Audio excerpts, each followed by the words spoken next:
Hello everyone. So guys the Hindu front page date है guys आज आपका 25 जून सैटरडे 2022। तो देखते हैं कि आज का जो है फ्रंट पेज वो किस बारे में है। देखिए अभी भी वही चल रहा है, उद्धव ठाकरे सेना लीडर यही है। तो गाइज ये इस पूरे आर्टिकल के अंदर क्या कुछ सेंटेंसेस हैं जो मैंने पहले ही नोट किए हैं। इसमें देख रहे हैं 12 प्रकार की चीज़ें आपको दिखाई देने वाली। जैसे एज़ का इस्तेमाल है, एज़ के बाद सेंटेंस है, फिर कॉमा होगा, फिर एक सेंटेंस होगा। मतलब इतने टाइप के स्ट्रक्चर्स हैं जो टेंस के अलावा बात कर रहा हूँ, छोटे मोटे स्टेट ऑफ बीइंग पोजीशन के अलावा इतने स्ट्रक्चर्स हैं जो आने चाहिए आपको न्यूज़पेपर समझने के लिए। समझ रहे हैं? पैसिव है, लाइकली टू का इस्तेमाल है इसके अंदर। देखिए प्रेजेंट पार्टिसिपल तो रोज़ ही आता है, पास्ट पार्टिसिपल है, पास्ट पार्टिसिपल फ्रेज है जो V3 के साथ जो बाई वाला आता है ना, conducted by, organized by. Infinitive तो भर भर के आते हैं। नॉट ओनली बट ऑल्सो का इस्तेमाल आज मिलेगा आपको। इंक्लूडिंग का इस्तेमाल हो गया इसमें, दोज ऑफ का इस्तेमाल है, बोथ एंड का इस्तेमाल है, एपोजिशन है, थोड़ा सा नरेशन है। 12 तरह के आइटम्स आज आपको दिखाई देने वाले हैं। तो मैं लिख कर समझाऊंगा, डोंट वरी। चलिए शुरू करते गाइस। यहाँ लिखा हुआ है कि Sena leadership to meet today, rebels claim support of 50 MLA। सबसे पहली चीज़, आप सबको पता है कि हेडलाइंस आपका प्रेजेंट इंडेफिनिट में ज़्यादातर होते हैं, लेकिन हेडलाइंस आपको दो चीज़ और दिखाती है। या तो वो कोई V3 दिखाए तो पैसिव माना जाएगा, नहीं तो वो आपका इन्फिनिटिव होगा। जैसे यहाँ देख रहे टू, तो सेना लीडरशिप टू मीट टुडे। ये टू मीट का मतलब क्या है, इसको पहले आराम से समझते हैं। अगर यहाँ पर दिखाया जा रहा है कि सेना, देख लीजिए, सेना लीडरशिप, और यहाँ है टू मीट टुडे। हेडलाइन में कभी भी इज, आर, एम, वाज, वर ज़्यादातर नहीं होते। ओके, कभी कभी कभी दे दे तो दे दे। तो हम क्या समझेंगे इसको, हम समझेंगे कि सेना लीडरशिप इज लगा देंगे हम, इज टू मीट टुडे। होता क्या है, एक होता है आपका, ध्यान दीजिएगा, M2, is to, R2, was to, were to. ठीक है, ये होता है। इसका मतलब क्या है कि कोई प्रोग्राम बन गया है। मैं कह रहा हूँ कि यार वो मुझसे आज मिलने वाला है, तो मैं आपके दिमाग में तुरंत वाला सोच के अबाउट टू आया होगा ना। हाँ, वो अबाउट टू नहीं होता है, वो मुझसे मिलने वाला है। ही इज़ अबाउट टू, आप लोग सोचोगे he is about to meet me, ये बहुत नज़दीकता को दिखाएगा। न्यूज़पेपर में कैसे होगा, he is to meet me. फ़र्क क्या है अबाउट टू और इज़ टू में? अबाउट लगते ऐसा लगता है कि तुरंत हो जाएगा, अबाउट मतलब उस जल्दीबाजी को दिखाता है। You know he is about to meet, बस मिलने वाला है, यूँ समझो, बस मिल लिया। यू नो, जैसे she is about to come, she is about to come, बस वो आने वाली। It is about to rain, बस होने वाला है, होने वाली बारिश। अबाउट का मतलब तुरंत, अबाउट हटा देंगे तो बचा क्या, he is to meet. About he तो बीच में था। तो जहाँ पर सिर्फ प्लानिंग है, तुरंत होगा ये पता नहीं चल रहा है, उसमें is to, R2, M2, was to, were to का इस्तेमाल होता है। समझ रहे हैं? अच्छा, तो हेडलाइन में क्या होगा, वो इज विज नहीं लगाएंगे, ऐसे लगाएंगे ही टू मीट टू, ऐसे रहेगा, ही टू मीट मी टुडे। अजीब लगेगा कि ये क्या है, ही टू मीट मी, तो समझ लीजिए स्टाइल। कभी कभी आपको इसका पैसिव वर्जन दिखाई देगा, यू नो, ऐसे दिखाई देगा, एक्यूज्ड टू बी अरेस्टेड, ऐसे दिखाई देगा। ये पैसिव है, इसका मतलब ये जो एक्यूज्ड है ना, इसको अरेस्ट किया जाएगा। तो कैसे, इसका फुल क्या होगा, एक्यूज्ड, एक हो या ज़्यादा हो, एक्यूज्ड तो होते नहीं है, accused are to be arrested. ठीक है जी, छोटी चीज़ सिखाना मेरा फर्ज। तो टू मीट समझ में आ गया। यहाँ लिखा है कि रिबेल्स, रिबेल्स मतलब जो विद्रोही लोग हैं। क्लेम सपोर्ट, क्लेम मतलब वो दावा करते हैं, तो यहाँ पर क्लेम है तो हम इसको पास्ट समझेंगे। क्लेम प्रेजेंट इंडेफिनिट को हम पास्ट समझेंगे। क्लेम किया, क्या किया, सपोर्ट ऑफ 50 MLA, 50 MLA के सपोर्ट का दावा किया इन विद्रोही, जो विद्रोह कर लिए होंगे उन विद्रोहियों ने। चलिए आगे देखिए, यहाँ लिखा है कि एनसीपी कॉमा कांग्रेस, यानी कि एनसीपी और जो कांग्रेस है, अफर्म सपोर्ट। अफर्म का मतलब होता है एकदम जोर दे करके, एकदम वो सपोर्ट दिखाते हैं, कहते हैं कि हाँ मेरा सपोर्ट है। अफर्म सपोर्ट किसके लिए, फॉर उद्धव ठाकरे, उद्धव ठाकरे के लिए सपोर्ट दिखाते हैं। CM says determined to fight. अच्छा, सीएम सेज लिखा है, हम सेज को सेड समझेंगे कि सीएम ने कहा, क्या कहा, डिटरमाइंड टू फाइट। यहाँ डिटरमाइंड का मतलब है कि वो सीएम डिटरमाइंड है, दृढ़ है। ये डिटरमाइंड आपका एडजेक्टिव है, होता है ना कि I am educated, I am married, ये एडजेक्टिव होता है, समझ रहे हैं, ये V3 में दिखाई देता है। तो सीएम है डिटरमाइंड, दृढ़ है, क्या करने के लिए, इन्फिनेटिव, टू फाइट, लड़ने के लिए। क्लियर है यहाँ तक? आगे देखिए। अब गाइस जो सबसे बड़ी कहानी है कि भैया यहाँ से यहाँ तक समझे कैसे, लड़ाई शुरू करते हैं। यहाँ एज से चालू हुआ है, as Shiv Sena president, okay, and Maharashtra chief minister Uddhav Thackeray struggles to retain control of his government and the party, comma है, रुक जाइए। एज का मतलब होता है जैसा कि या क्योंकि, दो मतलब होते हैं। तो जैसा कि शिवसेना प्रेसिडेंट, ये उनका एक designation, and Maharashtra chief minister Uddhav Thackeray, मतलब उद्धव ठाकरे ये दोनों हैं, शिवसेना के प्रेसिडेंट भी है और महाराष्ट्र के चीफ मिनिस्टर भी, कोई दो लोग नहीं है, एक ही लोग है, उद्धव ठाकरे। स्ट्रगल्स, इसलिए स्ट्रगल्स आया। अब यहाँ प्रेजेंट इंडेफिनिट में दे दिया कि वो स्ट्रगल करते हैं। कई बार ऐसा कहा जाता है कि वो बेचारे स्ट्रगल कर रहे हैं, तो स्ट्रगलिंग ना करके स्ट्रगल्स भी इंसान बोल देता है, तो न्यूज़पेपर का स्टाइल है। तो हम समझेंगे कि वो स्ट्रगल कर रहे हैं। तो ये जो उद्धव ठाकरे वो स्ट्रगल कर रहे हैं, क्या करने के लिए स्ट्रगल कर रहे हैं, ये आपका इन्फिनेटिव है, टू रिटेन। रिटेन का मतलब होता है कायम रखना, एकदम पहले की जैसे, I want to retain my image, मैं अपनी इमेज को बनाए रखना चाहता हूँ। टू रिटेन कंट्रोल, कंट्रोल को कायम रखना चाहते हैं। किसका कंट्रोल, ऑफ हिज गवर्नमेंट, अपने गवर्नमेंट का कंट्रोल, एंड द पार्टी, और पार्टी का कंट्रोल, यानी कि सरकार और पार्टी के कंट्रोल को वो कायम रखना चाहते हैं, बनाए रखना चाहते हैं उद्धव ठाकरे। ठीक है, जैसा कि वो बनाए रखना चाहते हैं। अब आगे देखिए, a national executive meeting of the Sena will be held on Saturday, यहीं तक रुकते हैं। विल बी हेल्ड यानी कि फ्यूचर इंडेफिनिट का पैसिव है, सबको पता है। तो यहाँ पर क्या लिखा है कि अ नेशनल एग्जीक्यूटिव मीटिंग, इतना बड़ा आपका सब्जेक्ट है, इसको बोलते हैं नाउन फ्रेज, यानी कि एक जो राष्ट्रीय एग्जीक्यूटिव मीटिंग, वो नाम है, जो भी मीटिंग है, किसका मीटिंग होगा, तो ऑफ द सेना, ये प्रेपोजिशनल फ्रेज है। सेना का जो नेशनल एग्जीक्यूटिव मीटिंग है, विल बी हेल्ड, वो मीटिंग रखा जाएगा ऑन सैटरडे को। क्लियर है? अब देखिए, which is likely to pass a resolution, ये विच किसके लिए आया है, विच आपका रिलेटिव प्रोनाउन है, इससे जो सेंटेंस बनता है वो क्लॉज बनाता है, वो एडजेक्टिव का काम करता है। ये विच किसके लिए है, उस मीटिंग के लिए, कि वो meeting which is likely to pass, जिसकी संभावना है, लाइकली टू मतलब संभावना है कि वो पास करेगी, क्या पास करेगी, एक रेजोल्यूशन। अब यहां पर क्या लिखा है, reposing faith in the leadership of Thackeray. अब रेजोल्यूशन के बाद ये आईएनजी क्यों है, इसको बोलते हैं प्रेजेंट पार्टिसिपल। अब वो रेजोल्यूशन के बारे में बता रहा है कि वो रेजोल्यूशन पास करेगी, रिपोजिंग फेथ, रिपोज का मतलब होता है एकदम वहीं फिर से रेस्ट करना, वहां चले जाना, यानी कि अपने विश्वास को बनाना, उसमें विश्वास को रखना। तो विश्वास को रखते हुए, किसमें, इन the leadership of Thackeray, Thackeray के नेतृत्व में विश्वास को रखते हुए ऐसा कुछ रेजोल्यूशन होगा, उसे ये पता चलेगा कि अब ये लोग मिस्टर ठाकरे के लीडरशिप को मान रहे हैं, वहां पर रिपोज कर रहे हैं। यहां मैं आपको लाइकली टू सिखाता हूं। देखिए, लाइकली टू होता क्या है, लाइकली टू इसका मतलब होता है संभावना है, ऐसा हो सकता है, पॉसिबिलिटी है। मैं बोलूं कि he is likely to purchase a car, मतलब उस व्यक्ति की, जो ही नाम का व्यक्ति है, ऐसी संभावना है कि वो कार खरीदेगा। he is likely to purchase a car, खरीदने की संभावना है, तो बीच में उस likely to लग गया, समझ में आ रहा है? चल, अब देखिए, द रिबेलियन मतलब विद्रोह, ठीक है, अगेंस्ट द सेना के खिलाफ।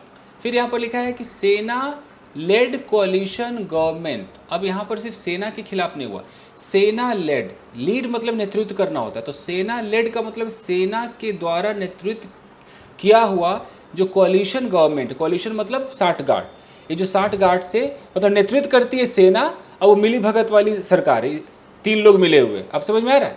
तो ये जो विद्रोह है वो किसके खिलाफ है, उस कोalition सरकार के खिलाफ है, जिसका नेतृत्व कौन करता है, सेना करती है। समझ में आ गया?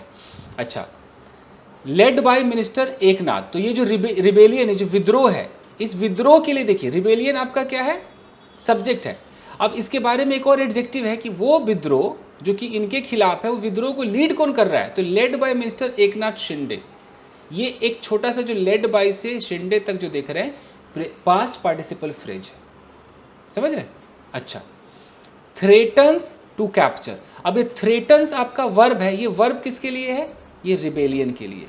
तो सोचिए कि सब्जेक्ट आपका यहाँ पर है रिबेलियन, इसका वर्ब देखिए कहाँ पर है? थ्रेटन्स।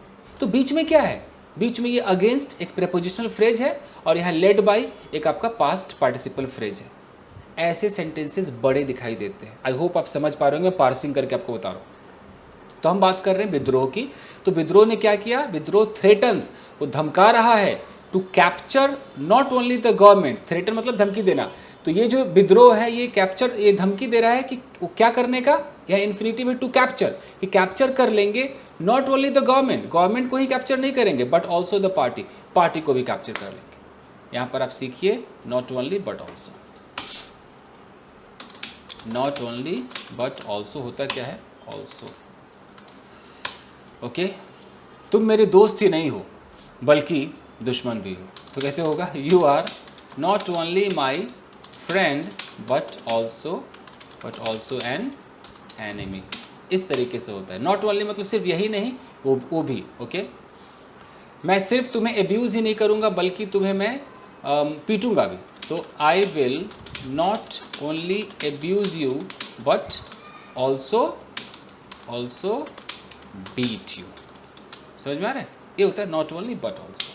चलो, तो not only the government but also the party. अब देखिए, and the Thackerays are now fighting, present continuous tense है। अब जो ठाकरेज है वो फाइट कर रहे हैं ऑन टू फ्रंट्स, दोनों मोर्चों पर वो फाइट कर रहे हैं। पार्टी भी बचाना है, सरकार भी बचाना। The number of rebel MLAs, जो विद्रोही एमएलएज है उनकी जो संख्या है इन गुवाहाटी में, the number of rebel MLAs in Guwahati continued to grow. वो संख्या कंटिन्यूड टू ग्रो, बढ़ती गई, बढ़ना उसका जारी रहा। कंटिन्यूड है ना, पास्ट इंडेफिनिट, कंटिन्यूड जारी रहा। क्या होना? टू ग्रो, बढ़ना जारी रहा। ऑन फ्राइडे को, एज द शिंदे ग्रुप, जैसा कि शिंदे ग्रुप क्लेम्ड, उन्होंने दावा किया, द सपोर्ट ऑफ 50 लोगों का, 50 जो एमएलएज है उनका दावा किया, comma including those of the सेना एंड इंडिपेंडेंस। इंक्लूडिंग मतलब शामिल करते हुए। यहाँ दोज ऑफ क्या है? दोज ऑफ का मतलब एमएलएज, दोज ऑफ द सेना यानी कि कुछ एमएलएज सेना के हैं, एंड इंडिपेंडेंट्स और कुछ जो है उसमें से इंडिपेंडेंट है यानी कि वो किसी पार्टी के नहीं है, वो मिलाकर 50 है। इंक्लूडिंग और दोज ऑफ आपको सिखाता हूँ कैसे। देखिए, इंक्लूडिंग तो सिंपल, अगर मैं कहता हूँ कि 10 पीपल हैव बीन किडनैप्ड, 10 लोग किडनैप किए गए हैं। अब ये हैं 10, लेकिन मुझे अब हाईलाइट करना है कि 10 में से ना 2 महिलाएं हैं। अब मुझे वो हाईलाइट करना है, तो मैं क्या करूँगा? मैं ऐसे बोलूँगा कि 10 पीपल। अब यहाँ एक कॉमा लगाइए, यहाँ लगाइए इंक्लूडिंग 2 विमेन, और फिर यहाँ बोलिए कॉमा लगाइए, लिखिए हैव बीन किडनैप्ड। अब क्या लगता है आपको कि 10 से ज़्यादा किडनैप हो गए? नहीं, अभी भी 10 ही लोग किडनैप हुए। सिर्फ मैंने यहाँ छोटा सा जो फ्रेज आप देख रहे हैं ना, ये बस एक हाईलाइट कर दिया है कि 10 लोग किडनैप हुए हैं, इंक्लूडिंग 2 वुमेन, जिनमें 2 औरतें शामिल हैं, यानी कि 2 औरतों को शामिल करते हुए। प्रेजेंट पार्टिसिपल है, ये भी है, समझ रहे हैं? अब आते हैं दोज ऑफ का इस्तेमाल। दोज ऑफ से पहले आपको दैट ऑफ सीखना होगा, दैट ऑफ। अब ध्यान दीजिएगा, आपको ऐसे समझाना पड़ेगा, बहुत इंपॉर्टेंट है। अगर आप बोर हो रहे तो आप 10-10 सेकंड आगे बढ़ा के बढ़ जाइए, कोई दिक्कत नहीं यार, मेरा फ़र्ज़ बनता है मैं आपको सिखाऊं। ओके, ये कार है और एक कार का स्टीयरिंग है। यहाँ भी एक कार है और एक कार का एक स्टीयरिंग है, ठीक है। अब यहाँ पर एक लड़का कह रहा है इस लड़के से कि मेरे कार का स्टीयरिंग तेरे कार के स्टीयरिंग से बेटर है। अब बताइए, अगर वो इंग्लिश में ऐसा बोलता है, the steering of my car is better than your car, अगर वो ऐसे बोलता है, ये सेंटेंस गलत है। इसका मतलब पता है क्या हो गया? वो कह रहा है कि मेरी कार का स्टीयरिंग तेरे पूरे कार से बेटर है। अब वो कार, अगर आप स्टीयरिंग की तुलना कर रहे हैं तो स्टीयरिंग की तुलना स्टीयरिंग से कीजिए ना, पूरे कार से नहीं कर सकते। ये सेंटेंस रॉन्ग है। करेक्ट क्या होगा? करेक्ट ऐसे होगा, the steering of my car is better than the steering of your car. ये बिल्कुल करेक्ट है। अब है कि आप बार बार यहाँ भी स्टीयरिंग, यहाँ भी स्टीयरिंग, तो जब एक ही वर्ड 2 बार यूज हुआ है तो इसको भी थोड़ा आसान कर देते हैं। तो आसान कैसे करेंगे कि the steering of my car is better than, अब मुझे ये द स्टीयरिंग को खाली दैट बोल देना है, दैट, अब बाकी तो सब वही रहेगा, ऑफ, दैट खाली बोल देना है, स्टीयरिंग दोबारा नहीं बोलना है, than that of your car. अब इस दैट को मैं हाईलाइट करता हूँ, दैट क्या है भैया, ये दैट है स्टीयरिंग। मतलब एक बार मैंने स्टीयरिंग बोला है तो दोबारा मुझे स्टीयरिंग नहीं बोल करके दैट बोलना है, ठीक है। अब दोज क्या होगा, अगर मैं बोलूँ कि स्टीयरिंग और स्टीयरिंग के साथ मैं बोल दूँ कि steering and the music system उठा लो, तो अगर वो दो हो गए तो अब दो आइटम को मैं दैट नहीं बोल सकता, दो आइटम है तो मैं दैट की जगह क्या बोलूँगा, मैं दोज बोलूँगा। तो कैसे बोलूँगा, मैं ऐसे बोलूँगा कि the steering and the music system of my car are, क्योंकि दो लोग हैं, दो चीज़ें हैं,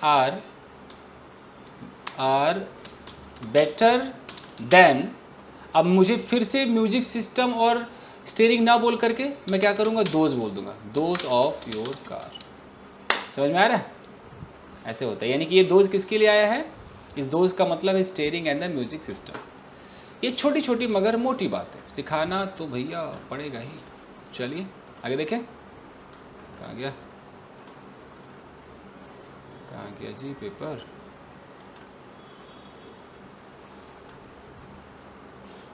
हाँ जी चल हो गया। अब देखिए ऑन फ्राइडे, यानी कि ऑन फ्राइडे इवनिंग, यानी कि शुक्रवार के शाम। अच्छा देखिए, खाली इवनिंग होता है तो प्रेपोजिशन होता है इन द इवनिंग, लेकिन अगर यहाँ पर फ्राइडे सैटरडे कोई दिन आ जाए तो भैया ऑन लगाना पड़ेगा। ऑन फ्राइडे इवनिंग रट लीजिए।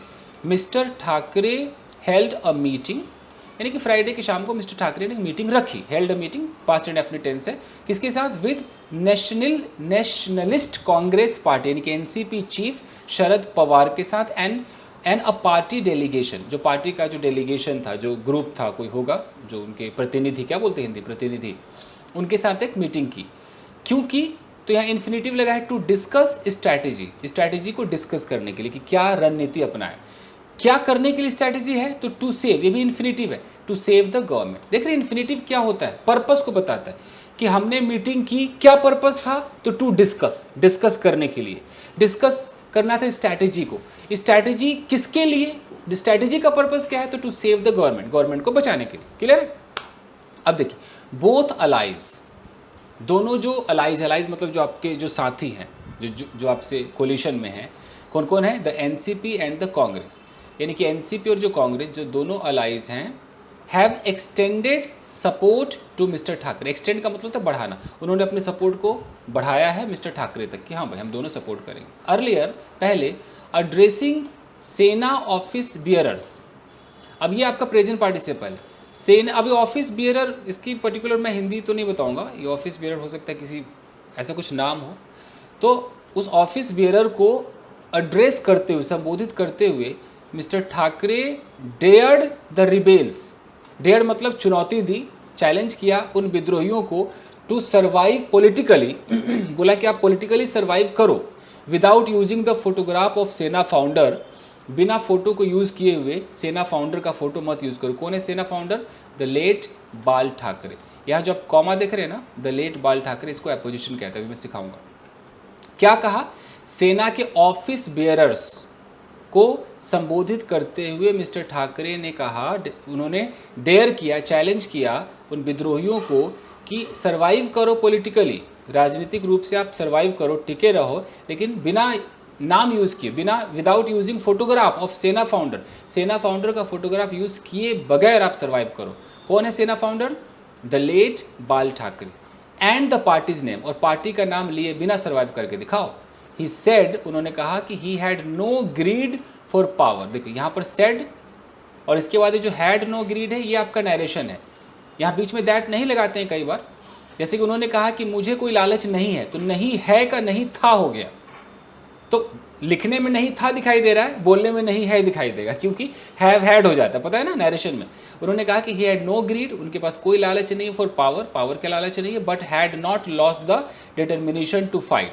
अब यहाँ हैव नॉट हो गया हैड नॉट, उन्होंने अपना वो दृढ़ संकल्प नहीं खोया है लड़ाई करने का। समझ में आ रहा है? मैं अपोजिशन और बोथ एंड सिखा देता हूँ आपको। देखिए बोथ एंड का इस्तेमाल ऐसे होता है, मैं बोलूँ कि राम, मैं ऐसे बोलूँ कि बोथ, अब बोथ के बाद आपको लिखना है both Ram and Sohan will meet you. तो सिंपल है, both Ram and Sohan will meet you, यानी कि बोथ यहाँ रहेगा और एंड यहाँ पर रहेगा, सबसे आसान है। कई बार ऐसे न्यूज़पेपर में होगा कि बोथ ऐसे, बोथ द पार्टीज, फिर लिखा रहेगा मान लो एनसीपी, ऐसे लिखा रहेगा कि एनसीपी एंड कांग्रेस, और फिर लिखा रहेगा will hold a discussion today, मान लो ऐसे लिखा रहेगा। तो बोथ, उसके बाद डैश एंड डैश, तो ये आपका होता है बोथ एंड का इस्तेमाल। उसके बाद जो एपोजिशन है, एपोजिशन का मतलब क्या होता है, जो नए बच्चे हैं देख लेंगे। अगर मैं ऐसे लिखता हूँ कि Ram is eating food, Ram खाना खा रहा है, अब मुझे ये थोड़ा सा बताना है कि राम कौन है, तो मैं ऐसे बता सकता हूँ कि राम, एक कॉमा कर दूंगा, a great cricketer is eating food. अब मैंने सिर्फ इतना कर दिया, ग्रेट क्रिकेटर, यहाँ पे ऐसे कर दिया, तो इतना सा जो देख रहे हैं जुमला ग्रेट क्रिकेटर, ये आपका एपोजिशन है। ये बता रहा है कि राम के बारे में, राम कौन, एक महान क्रिकेटर, इज़ ईटिंग फूड, खाना खा रहे हैं। तो ये छोटी छोटी बातें हैं गाइस, ठीक है। न्यूज़पेपर तो आपका यहीं पर ख़त्म हो गया है। ये छोटा सा ये पढ़ा, क्या लिखा हुआ है, नो हैंड इन, चलो ये भी कर लेते हैं। No hand in this says BJP, says लिखा है तो हम सेड समझेंगे, बीजेपी ने कहा नो हैंड इन दिस, इसमें कोई हाथ नहीं है, यानी कि उनका कोई हाथ नहीं। क्या लिखा है, as the Maha Vikas Aghadi government faces an existential crisis. देखिए जैसा कि जो महाविकास अघाड़ी है, गवर्नमेंट है, फेसेज, वो फेस कर रही है, यहाँ प्रेजेंट डेफिनेट लिखा है बट हम समझ रहे हैं कि हाँ ऐसा चल रहा है, faces an existential crisis. Existential का मतलब होता है कि अस्तित्व, कि मैं एग्जिस्ट करूं कि ना, अस्तित्व की लड़ाई चल रही है। तो एग्जिस्टेंशियल जो क्राइसिस है, जैसा कि फेस कर रही है, यहाँ पर लिखा है कि following Shiv Sena minister Eknath Shinde's rebellion. Following का मतलब होता है होने पर, के बाद। तो शिवसेना मिनिस्टर जो एकनाथ शिंदे का जो विद्रोह है उसके बाद ये ऐसा एग्जिस्टेंशियल क्राइसिस फेस कर रहे हैं। तो जैसा कि फेस कर रहे हैं, BJP state president Chandrakant Patil reiterate मतलब दोहराना। तो जो चंद्रकांत पाटिल, इन्होंने दोहराया that his party had nothing to do with the events, इनके पार्टी का इवेंट्स, इस घटनाओं के साथ कोई लेना देना नहीं है, अनफोल्डिंग इन महाराष्ट्र, यानी कि महाराष्ट्र में जो घटनाएं अनफोल्ड एक के बाद दूसरी जो हो रही हैं, इससे पार्टी का लेना देना नहीं। ये नथिंग टू डू विद, मैं आपको थोड़ा सिखा देता हूँ गाइस, देखिए नथिंग टू डू विद, इसमें हैव और हैज़ या हैड लगाना पड़ेगा। इससे मेरा आपके साथ कोई लेना देना नहीं है, तो ऐसे बोलेंगे I have nothing to do with you, मेरा तुमसे कोई लेना देना नहीं है, मेरा इस केस से कोई लेना देना नहीं है। I have nothing to do with this case, ऐसे मेरा उस केस से कोई लेना देना नहीं था, तो आई हैड हो जाएगा, I had nothing to do with that case. देख रहे हैं, छोटी छोटी चीज़ें। चलिए फटाफट खत्म करते guys. We are not trying to bring the government down, हम गवर्नमेंट को नीचे लाने की कोशिश नहीं कर रहे हैं। Nor will we try to do so, और ना ही हम ऐसा करने की कोशिश करेंगे। ये नॉर एक एक्स्ट्रा लग रहा है, इसको सिखाऊं क्या, बड़ा मज़ेदार है ये। देखिए एक तो आप लोगों ने नाइदर नॉर सीखा होगा, या नीदर नॉर जो आप बोलते हो, लेकिन हम नीदर नॉर की बात नहीं कर रहे, हम सिर्फ नॉर की बात कर रहे हैं, ओनली नॉर। होता है क्या, जैसे आपने एक सेंटेंस बोला नेगेटिव में, आपने बोला कि I will not talk to him, मैं उससे बात नहीं करूँगा, I will not talk to him. और अचानक आपने बोला ना ही उससे कभी मिलूँगा, अब अचानक ना ही बोलना है, तो बीच में लगाइए नॉर विल, फिर उसके बाद हेल्पिंग वर्ब लगाइए फ्यूचर का, nor will I meet him ever. जैसे वो मेरे घर आती नहीं है, ना ही मुझे फ़ोन करती है, तो she doesn't come to my home, ना ही मुझे फ़ोन करती है। नॉर डज, क्योंकि प्रेजेंट इंडेफिनिट है तो डज लगेगा, nor does she call me, है ना बेहतरीन। चलेगा इस तो यहीं पर आ गया। अच्छा, ये एक कॉमा था, मैंने वहाँ पर कोई और कॉमा लगा दिया था, nor will we try to do so. He said on Friday, Friday को उन्होंने कहा, I had been saying that, मैं कहता आ रहा था, the MVA government will collapse, कि MVA की गवर्नमेंट ढह जाएगी, due to its internal contradiction, इसके अंदर का जो कॉन्ट्राडिक्शन है, मतभेद, इसके कारण ढह जाएगी, and that is happening now, और वही अभी हो रहा है। चलिएगा, मैंने करा दिया है। So thank you very much, मिलते हैं अगले वीडियो में। Thank you guys.